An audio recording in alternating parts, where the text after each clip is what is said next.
Hello friends, welcome back to one and only હિત study. હિત સ્ટડીમાં તમારા બધાનું સ્વાગત છે. તો કેમ છો તમે બધા? એવા એક પ્રકારના ક્વેશ્ચન સાથે શરૂઆત કરીએ આજના આપણા આ વિડીયો સેશનની. મિત્રો, 451માં પ્રશ્ન સુધી આપણે પહોંચી ચૂક્યા છીએ. આપણે ઘણા બધા વિડીયોઝ દ્વારા એનસીઆરટી જીસીઆરટીની સંપૂર્ણ વેબ સિરીઝ પાઠ્યપુસ્તક આધારિત આપણે લોન્ચ કરી રહ્યા છીએ. કારણ કે હું આને વેબ સિરીઝ કહીશ, કારણ કે શોર્ટ વિડીયો મૂકું, 10 મિનિટના વિડીયો મૂકું, તમને એમાં ઘણી બધી ભાઈ માહિતી મળી શકતી હોય છે. તો એ વિડીયોઝ તમે ન જોયા હોય તો અહીંયા તમને આઈ બટનમાં જોવા મળશે, નીચે ડિસ્ક્રિપ્શનમાં પણ જોવા મળશે. બક્સરના યુદ્ધ પછી અંગ્રેજોને કયા વિસ્તારના દીવાની અધિકાર પ્રાપ્ત થયા? ભાઈ, બક્સરના યુદ્ધ થયા બાદ વાત કરીએ તો અંગ્રેજોને કયા વિસ્તારના દીવાની અધિકાર પ્રાપ્ત થયા? તો બંગાળ, બિહાર અને ઓડિશાના જે દીવાની અધિકારો છે એ પ્રાપ્ત થયા. ભાઈ, કયા યુદ્ધ બાદ? તો બક્સરના યુદ્ધ બાદ, બક્સરની લડાઈ બાદ ભાઈ આ અધિકારો પ્રાપ્ત થયા. બંગાળમાં પ્રથમ ગવર્નર જનરલ કોણ હતું? તો વોરન હેસ્ટિંગ્સ. બરોબર, વોરન હેસ્ટિંગ્સ એ બંગાળમાં પ્રથમ ગવર્નર જનરલ હતા. બંગાળના પ્રથમ ગવર્નર જનરલનું નામ પૂછાય તો વોરન હેસ્ટિંગ્સ યાદ રાખજો ભાઈ. કોણ હતા? વોરન હેસ્ટિંગ્સ હતા. ભાઈ, પૂછાઈ ગયેલો સવાલ છે, ચવાઈ ગયેલા ક્વેશ્ચન કહી શકાય. દક્ષિણ ભારતમાં વિજયનગર સામ્રાજ્યનો અંત પછી કોના નેતૃત્વ અંતર્ગત મૈસૂર રાજ્યની સ્થાપના થઈ? તો ભાઈ, દક્ષિણ ભારતમાં વિજયનગર સામ્રાજ્યના અંત પછી, એના અંત થયા બાદ મૈસૂર રાજ્યની સ્થાપના હૈદર અલીના નેતૃત્વ નીચે થઈ. ભાઈ, કોના નેતૃત્વ નીચે થઈ? હૈદર અલીના નેતૃત્વ નીચે ભાઈ મૈસૂર રાજ્યની સ્થાપના થઈ. પ્રથમ અને દ્વિતીય એંગ્લો મૈસૂર વિગ્રહ ક્યારે અને કોની વચ્ચે થયો હતો? ભાઈ, તો વાત કરીએ હૈદર અલી અને અંગ્રેજો વચ્ચે આ પ્રથમ અને બીજો મૈસૂર વિગ્રહ થયો હતો. ભાઈ, પ્રથમ અને દ્વિતીય મૈસૂર વિગ્રહ, બરોબર. એંગ્લો મૈસૂર વિગ્રહ, એંગ્લો એટલે અંગ્રેજો ભાઈ, બરોબર. એ મૈસૂર વિગ્રહ હૈદર અલી અને અંગ્રેજો વચ્ચે થયા હતા. ઈસવીસન 1767 થી 69 સુધી અને ઈસવીસન 1780 થી 84 સુધી, બરોબર. અમુક સમય મર્યાદાના ધ્યાનમાં રાખીને આ એંગ્લો મૈસૂર વિગ્રહ થયા હતા ભાઈ, બરાબર. ત્રીજો અને ચોથો એંગ્લો મૈસૂર વિગ્રહ ક્યારે અને કોની વચ્ચે થયો હતો ભાઈ? તો ટીપુ સુલતાન અને અંગ્રેજો વચ્ચે થયો હતો. ઈસવીસન 1792 અને ઈસવીસન 1799. તો આ બધું યાદ રાખજો ભાઈ. 4 એંગ્લો મૈસૂર વિગ્રહો થઈ ગયા. પહેલા બે કોની વચ્ચે થયા? તો હૈદર અલી અને અંગ્રેજો વચ્ચે. અને ત્રીજો અને ચોથો કોની વચ્ચે થયો? તો ટીપુ સુલતાન અને અંગ્રેજો વચ્ચે થયો હતો ભાઈ. વિડીયો કેવો લાગે છે કમેન્ટ સેક્શનમાં કમેન્ટ કરીને કહી શકો છો. એક લાઈક આપી શકો છો અને તમારા મિત્રો સુધી શેર પણ કરી શકો છો. અંગ્રેજો અને મરાઠાઓ વચ્ચે ક્યારે અને કેટલા એંગ્લો મરાઠા યુદ્ધ થયા હતા? તો પ્રથમ ઈસવીસન 1775 થી 82, દ્વિતીય ઈસવીસન 1803 થી 5 અને તૃતીય ઈસવીસન 1817 થી 19. એટલે એંગ્લો મરાઠા યુદ્ધ પણ થઈ ગયા હતા ભાઈ. અંગ્રેજો અને મરાઠા વચ્ચેના યુદ્ધની વાત છે. પ્રથમ એંગ્લો મરાઠા યુદ્ધ ઈસવીસન 1775 થી લઈને 82 પછી કઈ સંધિ કરવામાં આવી હતી? તો સાલબાઈની સંધિ કરવામાં આવી હતી ભાઈ. કઈ સંધિ થઈ હતી? સાલબાઈની સંધિ કરવામાં આવી હતી. કયા યુદ્ધ પછી અંગ્રેજો દ્વારા સંપૂર્ણ ભારત પર બ્રિટિશ સત્તાની સ્થાપના થઈ? તો તૃતીય એંગ્લો મરાઠા યુદ્ધ ઈસવીસન 1817 થી 19 દરમિયાન ભાઈ, 1817 થી 19 દરમિયાન ભાઈ બ્રિટિશ સત્તાની સ્થાપના થઈ હતી ભાઈ. કયા ધારા દ્વારા અંગ્રેજોએ ભારતમાં ગવર્નર જનરલની નિમણૂક કરવાની શરૂઆત કરી?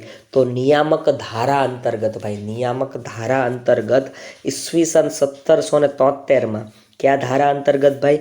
નિયામક ધારા અંતર્ગત ભાઈ, નિયામક ધારા અંતર્ગત ઈસવીસન 1773માં ભારતમાં ગવર્નર જનરલની નિમણૂક કરવાની શરૂઆત થઈ. ભારતમાં સનદી સેવાઓની શરૂઆત કોણે કરી ભાઈ? તમે જેને IAS ઓફિસર્સ તરીકે ઓળખો છો એ IAS બરોબર, સનદી સેવાની શરૂઆત કોણે કરી? તો ગવર્નર જનરલ કોર્નવાલિસ બરોબર, ગવર્નર જનરલ કોર્નવાલિસ દ્વારા ભાઈ આ સનદી સેવાની શરૂઆત થઈ. કોણે ભારતીય સનદી સેવામાં બ્રિટનથી આવતા અધિકારીઓ માટે એક તાલીમ સંસ્થા તરીકે કલકત્તામાં ફોર્ટ વિલિયમ કોલેજની સ્થાપના કરી હતી?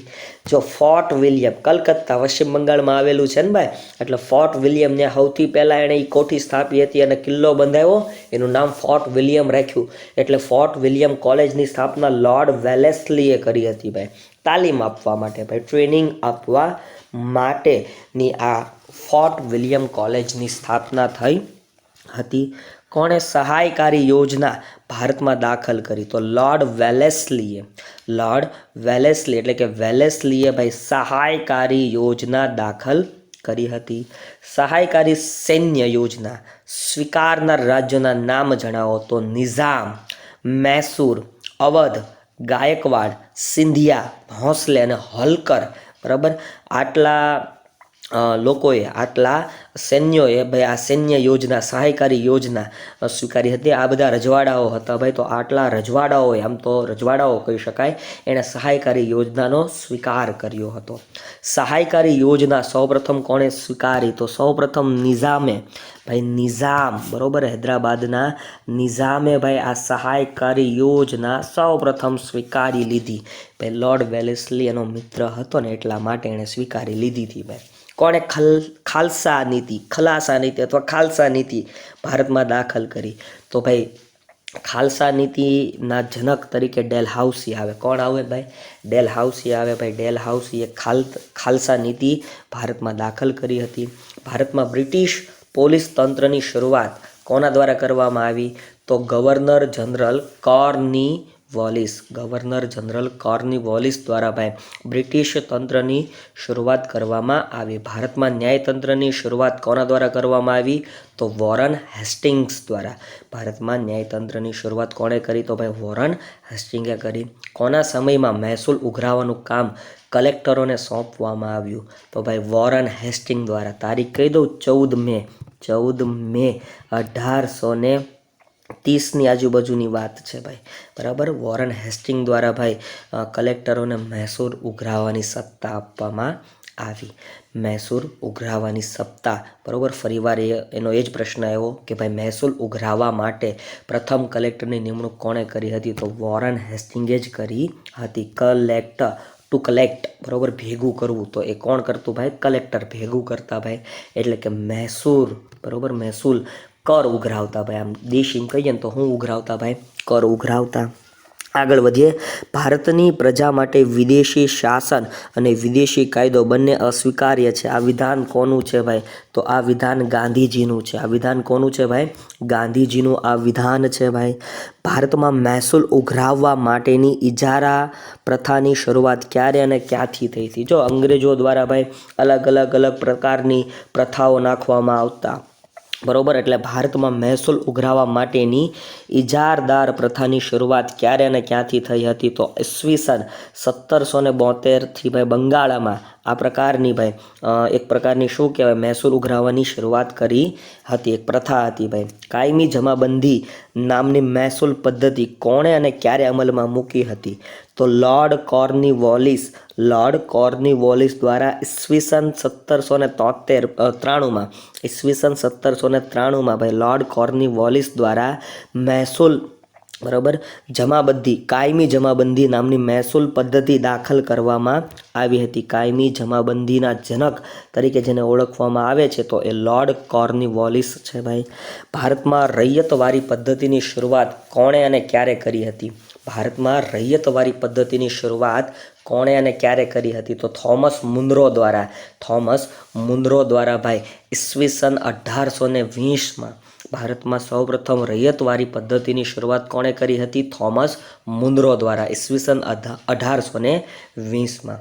ભારતમાં મહાલવારી પદ્ધતિની શરૂઆત કોણે અને ક્યારે કરી હતી? તો હોલ્ટ મેગઝી બરોબર મેકેગ્નજી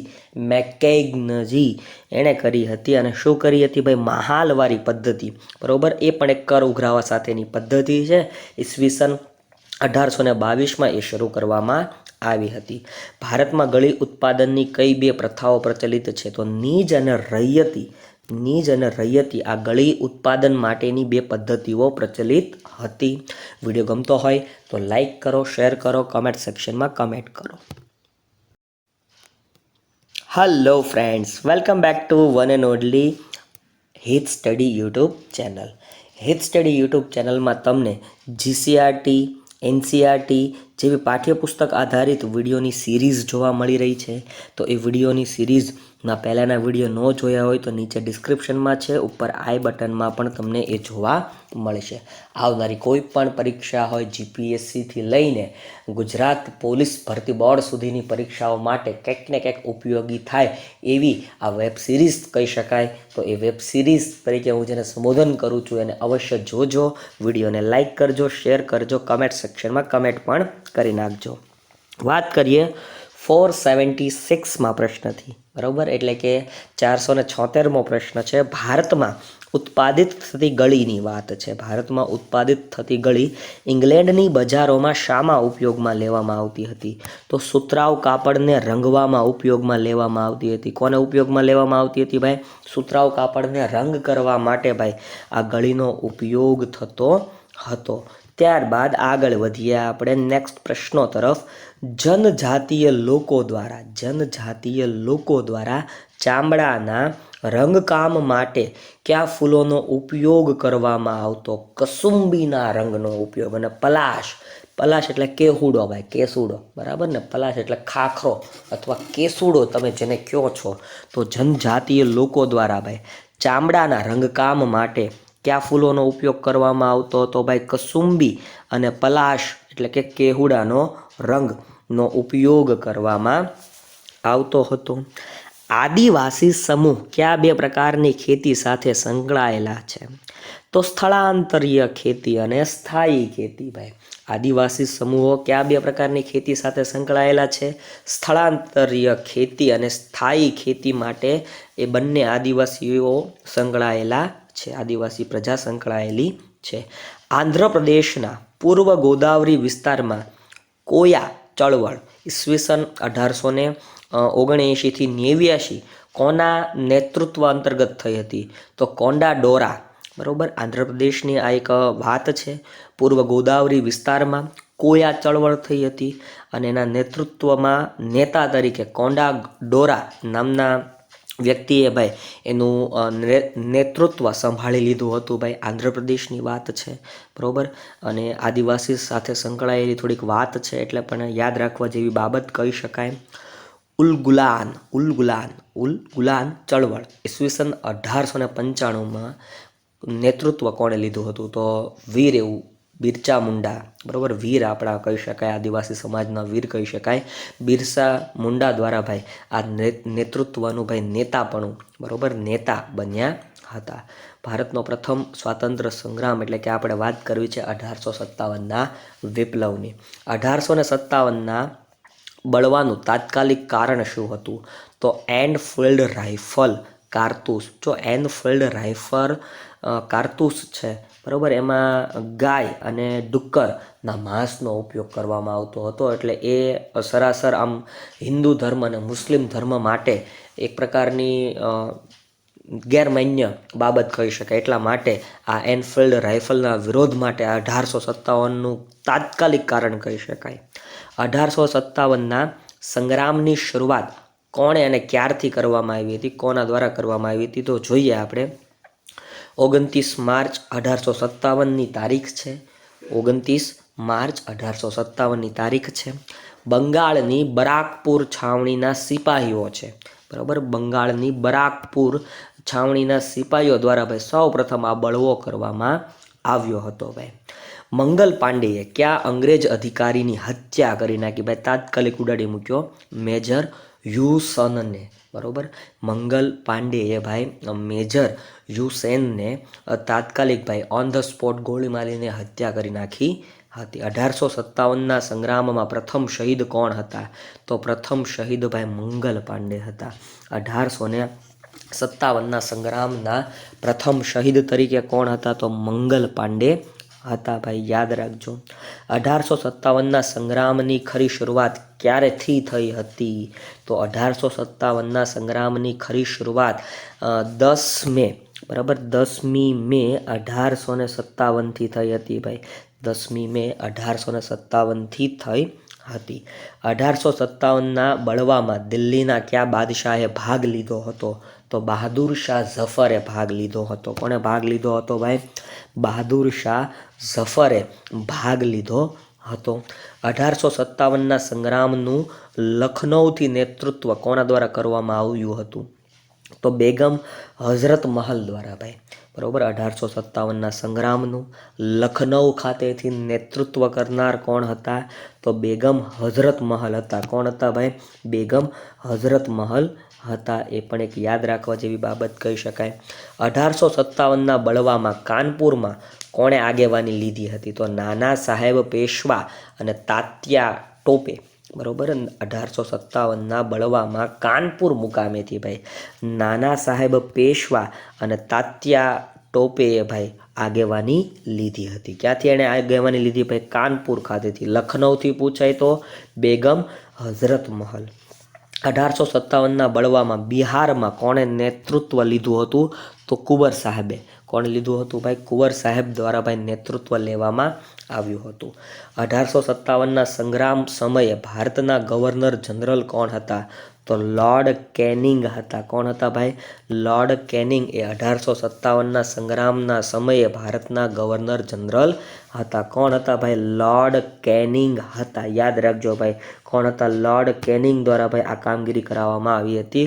ભારતના પ્રથમ ગવર્નર જનરલ તરીકેની કામગીરી તેઓ સંભાળતા હતા. 1857ના સંગ્રામમાં પંચમહાલના કયા લોકોએ અંગ્રેજો સામે બળવો કર્યો હતો? તો નાયકડા, બરાબર. નાયકડા જાતિના લોકોએ ભાઈ અંગ્રેજો સામે ભાઈ તાત્કાલિક બળવો પોકારી દીધો હતો ભાઈ. નાયકડા જાતિના લોકો, ખમીરવંતા લોકો હતા ભાઈ આ. 1857ના સંગ્રામમાં આણંદના કયા આગેવાનોએ અંગ્રેજો સામે સંઘર્ષ કર્યો હતો? તો ગડબડદાસ પટેલ, મુખી ગડબડદાસ, આમ તો એમ કહેવાય મુખી ગડબડદાસ અથવા ગડબડદાસ પટેલ દ્વારા ભાઈ આ સંઘર્ષ કરવામાં આવ્યો હતો. ગુજરાતમાં 1857ના બળવાની શરૂઆત ક્યાંથી થઈ હતી? તો અમદાવાદની 7મી ટુકડીથી ભાઈ. ગુજરાતની વાત કરીએ ને તો ગુજરાતમાં 1857ના બળવાની શરૂઆત ક્યાંયથી થઈ હોય ને તો એ અમદાવાદની 7મી લશ્કરી ટુકડી ભાઈ. અમદાવાદની કેટલામી ભાઈ? 7મી લશ્કરી ટુકડીથી ભાઈ 1857ના વિપ્લવની શરૂઆત થઈ હતી. નાના સાહેબ પેશવાએ તેમના અંતિમ દિવસોમાં ગુજરાતમાં ક્યાં વસવાટ કર્યો હોવાનું માનવામાં આવે છે? તો ભાઈ એવું કહેવામાં આવે છે અને એ માન્યતા પણ છે, બરાબર. ભાવનગર જિલ્લાના શિહોર મુકામે, શિહોર અત્યારે તો ભાઈ તાલુકો છે, તો આ શિહોર મુકામે નાના સાહેબ પેશવાએ તેમના અંતિમ દિવસો ગુજરાતમાં વસવાટ કર્યા હોવાની જે માન્યતા છે એ કયો છે જિલ્લો ભાઈ? ભાવનગર જિલ્લો અને તાલુકો ભાઈ અત્યારે બની ગયો છે એ શિહોર ખાતે ભાઈ એમના અંતિમ દિવસો ત્યાં એણે કાઢ્યા હતા એવી માન્યતા છે ભાઈ. તાત્યા ટોપે ગુજરાતમાં ક્યારે રોકાયા હતા? તો 1858માં પંચમહાલ અને અંતિમ દિવસોમાં તેઓ નવસારી મુકામે ભાઈ તાત્યા ટોપે રોકાયા હતા ભાઈ, બરાબર. 1857ના આ મહાન એવા નેતાઓ કહી શકાય જેણે એકલા હાથે ભાઈ અંગ્રેજો સામે બાથ ભીડી હતી, જેઓ 1858માં પંચમહાલ મુકામે અને અંતિમ દિવસો એમણે નવસારીમાં કાઢ્યા, એ તાત્યા ટોપેની અહીંયા વાત છે. 1857ના બળવામાં બળવાખોરોએ સંદેશો પહોંચાડવા કયા પ્રતીકોનો ઉપયોગ કર્યો? તો જો 1857ના વિપ્લવની શરૂઆત થઈ ગઈ એવા માહિતી ઇન્ફોર્મેશન તો આપવી પડે ને. તો સૈનિકો માટે અને રોટી અને પ્રજા માટે કમળ, બરોબર, આ બે નિશાની બનાવી અને આના દ્વારા ભાઈ શું આપવામાં આવતો? ભાઈ સંદેશો આપવામાં આવતો, માહિતી આપવામાં આવતી. ઓખા મંડળની કઈ સ્ત્રીઓએ 1857ના બળવામાં અંગ્રેજો સાથે સતત લડત આપી હતી? તો વાઘેરોએ, ભાઈ વાઘેર કોમની સ્ત્રીઓએ ભાઈ 1857ના બળવામાં અંગ્રેજો સામે ભાઈ સતત ને સતત એઓલે લડત આપી હતી ભાઈ, બરાબર ને. મોગલ બાદશાહ બહાદુર શાહ ઝફર ક્યાં મૃત્યુ પામ્યા? તો જે મોગલ શાહ બહાદુર શાહ ઝફર છે એ રંગૂન મુકામે એટલે કે બર્મા, બરાબર, બર્મા મુકામે અવસાન પામ્યા હતા. ઈડર નજીક ચાદુક ગામના લોકોએ કોની આગેવાની હેઠળ અંગ્રેજો સામે સંઘર્ષ કર્યો હતો? તો યામાજી નામના વ્યક્તિની આગેવાની હેઠળ ઈડર નજીક ચાદુપ ગામના લોકોએ ભાઈ અંગ્રેજો સામે ભાઈ બળવો પોકાર્યો અને સંઘર્ષ કર્યો હતો. 1857ના બળવા સમયે લશ્કરમાં ભારતીય અને અંગ્રેજી સૈનિકોનું પ્રમાણ લગભગ કેટલું હતું? તો 6:1, બરાબર. ભારતીય અને અંગ્રેજી સૈનિકોનું પ્રમાણ લગભગ કેટલું હતું ભાઈ? ભારતીય 6 હોય જ્યારે અંગ્રેજી 1 હોય. આ રીતનું આખું સૈનિકોનું અહીંયા પ્રમાણ એ લોકોએ રાખેલું હતું. વિડીયો ગમ્યો હોય તો એક લાઇક કરી દો, શેર કરી દો અને 500 MCQ આ સાથે આપણે આજે પૂરા કર્યા છે. તો ખૂબ ખૂબ અભિનંદન. તમે આ બધા વિડીયો જોયા હોય તો તમારી આવનારી પરીક્ષા આરામથી તમે આપી શકશો. અને તમને એમ થાય કે બહુ ધીમું ભણવું છે તો ભાઈ 2Kની સ્પીડમાં પણ તમે જોઈ શકો છો. યુટ્યુબ તમને ફીચર આપે છે સ્પીડ વધારવા માટેનું, ત્યાં જઈને તમે સ્પીડ પણ વધારી શકો છો. પણ તાત્કાલિક રિવિઝન કરવા માટે આ વિડીયો તમને ખૂબ જ ઉપયોગી થશે. જય હિન્દ, જય ભારત, વંદે માતરમ.